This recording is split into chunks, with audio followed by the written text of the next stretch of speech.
ኣብ ቻይና ኣብ ዝተኻየደ መጥቃዕቲ ብውሕዱ 35 ሰባት ብመኪና ተረጊጾም ህይወቶም ከም ዝሰኣኑ ማዕከን ዜና ቢቢሲ ንሰብ መዘተ ሃገር ጠቒሱ ሓቢሩ። እቶም ግዳያት ኣብ ከተማ ዙሄይ ኣብ ዝርከብ ስታዲየም ስፖርታዊ መንቀስቓስ ኣብ ዝገብርሉ ዝነበሩ እዋን ሓደ ሰብ ብመኪና ቀጽሪ ጥሒሱ ብምእታዊኡ ከም ዝረገጾም ሰብ መዘ ዝገለጹ። ኣብቲ ዝተፈጸመ ከቢድን ጨካንን መጥቃዕቲ ብዙሓን ኣረጋውያንን ቆልዑ ዝርከብዎም ካልኦት 43 ሰባት ቆሲሎም ከም ዘለዉ ማዕከናት ዜና ቻይና ሓቢረን ኣለዋ። እቲ ወዲ 62 ዓመት መራሒ ናይታ መኪና ከሃድም ኣብ ዝፈተነሉ ብፖሊስ ተታሒዙ ከም ዘሎ ዝተገልጸ ኮይኑ ብሰንኪ ዝወረደ በዕላዊ መጉዳእቲ ግን ሃልዋቱ ኣጥፊኡ ኣብ ሆስፒታል ከም ዝርከብ ሰብ መዝ ጠቒሶም። እታ ከተማ ብምኽንያት ተእንግዶ ዘላ ዓቢ ሲቪላውን ወተሃደራውን ምርኢት ነፈርቲ ልዑል ፀጥታዊ ሓለዋ ክግበር ኣብ ዝእወጀሉ ዘሎ እዋን እቲ ፍጻመ ኣጋጢሙ። ኣፈናዊ መርመራ ፖሊስ ከም ዝእምቶ እቲ ፋን ብዝብል ሽም ተገሊጹ ዘሎ ውልቀ ሰብ ምስ ፍትሕ ሓዳር ብዝተኣሳሰር ዝተኻየደ ምምቃል ንብረት ብምንፅርፃሩ ነቲ መጥቃዕቲ ክወስድ ከም ዝተደፋፈተ ሓቢሩ። እንተኾነ ግን ንባዕሉ ሃልዋቱ ጥፊኡ ኣብ ሆስፒታል ስለ ዝርከብ መርመርቲ ሕቶታት ከቕርብሉ ከም ዘይከኣሉ ዘለው ይዝግለጽ። ነቲ ዝሕዝን ፍጻመ ዝገልጽ ኣብ ማሕበራዊ መራኸቢታት ዝተዘርግሐ ቪድዮታት ብትእዛዝ ሰብ መዚ ክእለ እኳ እንተተፈተነ ገለገን ክሳብ ሕጂ ይዘውር ኣሎ። ቻን ዝተባህለ ናይ ዓይኒ ምስክር ንሓንቲ መጽሔት ኣብ ዝሃቦ ሓበሬታ ብውሕዱ 6 ጉጅለታት ኣብቲ ስፖርታዊ ማእከል ዝኾነ ስታዲየም ስሩዕ ምንቅስቓስ ንኽገብሩ ኣብ ዝተረኽበሉ እዩ እታ መኪና ብናህሪ ኣትያቶም ኢሉ። ንሱ ዝነበረ ጉጅለ ኣብ ዙርያ እቲ ስታዲየም መበል ሻትሳይ ዙርያ ጉይኣ ኣብ ዝዛዘመተሉ እዋን እታ መኪና ናብኦም ገጻ ብምሕንባብ ብዙሓት ሰባት ኣውዲቓ ኢሉ። እናኸለት ትኸይድ ብምንባራ ኣብ ኩሉ እቲ ሰባት ዝጎየሉ ዝነበረ መስመራት ምብራቕ፣ ደቡብ፣ ምዕራብን ሰሜንን ዝነበሩ ሰባት ተጎዲኦም ክብል ተዛሪቡ። እቲ ዝሕዝን መጥቃዕቲ ምስቲ ካብቲ ስታዲየም 40 ኪሎ ሜትር ርሒቑ ዝካየድ ዘሎ ምርኢት ኣየር ቻይና ምትሓዝ ዘለዎ ምዃኑን ዘይምዃኑን ብንጹር ኣይተረጋገጸን ኣሎ።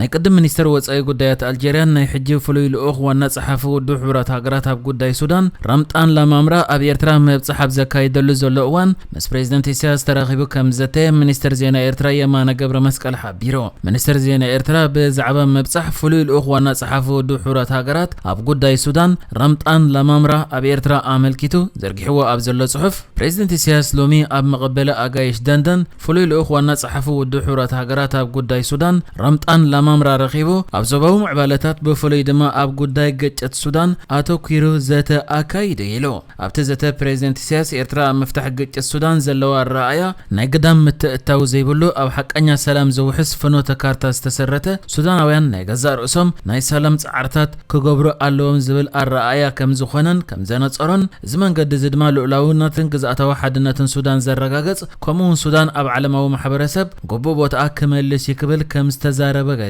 ፍሉይ ልኡኽ ዋና ጸሓፊ ውድብ ሕብረት ሃገራት ኣብ ጉዳይ ሱዳን ራምጣን ላማምራ ብወገኑ ቀንዲ ዕላማ ናይቲ ኣብ ኤርትራ ዘካይዶ ዘሎ ምብጻሕ ነቶም ክልተ ተዋጋእቲ ሓይልታት ኣብ ማኣዲ ዘተ ብምምጻእ ኣብ ሱዳን ዘሎ ግጭት ነባረ ፍታሕ ንምቅልጣፍ ዝሕግዙ መንገድታትን ኣገባባትን ብዝምልከት ሓሳባት ክለዋወጥ ካብ ዝብል ምዃኑ ይገሊጹ። እቲ ፍሉይ ልኡኽ ኣብቲ ዝርብ ብተወሳኺ ኤርትራ ኣብ ጉዳይ ሱዳን ኣብ ዝተፈላለዩ መለክዒታትን ረቑሒታትን ዝተመርኮሰ ዘለዋ ኣረኣያን ገምጋምን ኣድናቖቱ ክገልጽ እንከሎ ኣብቲ ነቲ ግጭት ዘጋድድ ግደማዊ ምትእታው ከምኡውን ኣብ መንጎ ክልቲኦም ወገናት ስምዕ ንምርግጋጽ ኣገደስቲ ብዛዕባ ዝኾኑ ኣገባባት ዘለዋ መርገጽ እውን ዝድንቕ ኢሉ።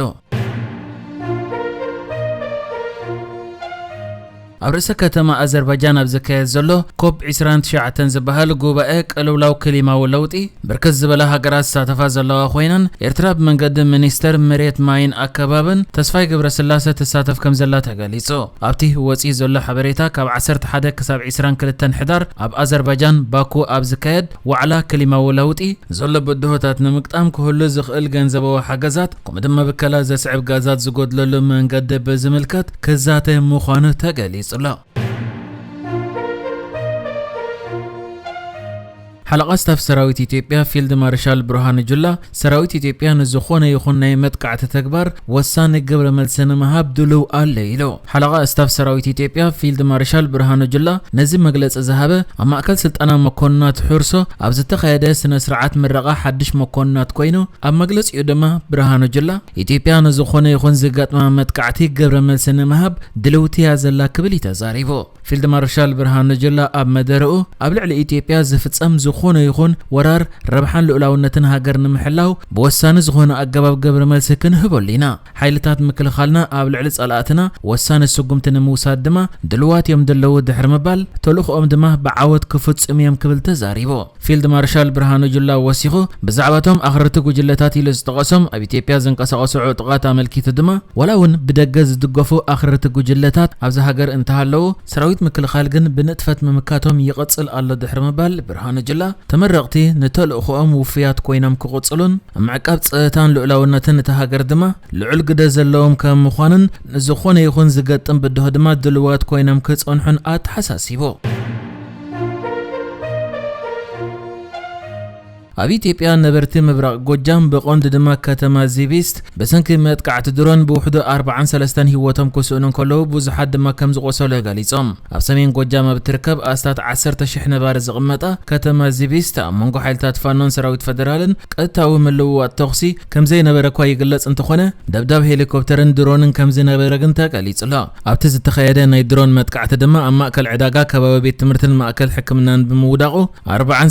غداي موت كوينا تباهيل الله حدب من قد تليفون معكنا زينا زرعيو زغلص انباري اتمتقعت الدرونات كاب بيت كريستيان تملسو كم زغات امن شومنت كابتن بيت كريستيان تساليمم زملسو زنبر دما كم زتقوتلو كيصو ابتي ماكل حكمنا زهرمه بومبا درون دما حموش تنفس صرات زركوبم تغلغلتي مقتالهم نبرتي غليصم كاب قدايات تحدغا حموش ابالات حنت سدرا مخونم تحبير لا اب حنت معلت طراي استات 4 مقبارهم مسخر كابت بوتا خغلصن كلو دحيرو كساب شومنت زبصح قوسيلم صنحون مسعابم مسخخري زاربو بسنكي بحري نايت متقعت لكع بزحزموتا اصاريخا نمفلات اصقامي ونتباهيل لا حجون دحنتهم منتهم كعقبلهم زحاتتو نزحبريتا زهبو سرحتنياتات هوسبيتال ابت ماكل طعنا طراي 46 ميتم يميلهم بتوسخي 34 بتمتقعت درون زقوسولو منبارمون اتم مسكرنت زهبو ابالات ماكل حكمنا غاليصم ابت حكمنا اغلغلوت كهبوم نزيكالو قوسولان بامبولانس نبزلا على حكمنا نمزداد ابزفتنو لوان دما بحيل صتا فدرال مملاسمون بتوسخي حبيرهم الله نزب حيالو مساخرت استرغبه متقعت درونات بزملكت منغستي قبر ملسي اي هابلنا لا ابكل الامحرا حلافي بيت صحفت صتان سلامن دسالن طاسو بزعبات فصامه افلطو كم زيبلو بمغلاص انت خونه بيت صحفتو زدل مرمرا خغبر مخونه حبيرو نايت خبابي چنفر ركبات سبعو مسلات ايتيوبيا بزعبات متقعتي مرمرا يكايدو كم زلو كغلصن كلو اتي بيت صحفت بزعبه متقعت درون مسمعو زرغاغص كم زخونن ابت غداي اخل مرمرا سلازي غبرغن مليو كزارب كم زي كالون حبيرو لا نحجز تدالو الزيناتات ازينيرو بكالك سب نرغب سلام نعخم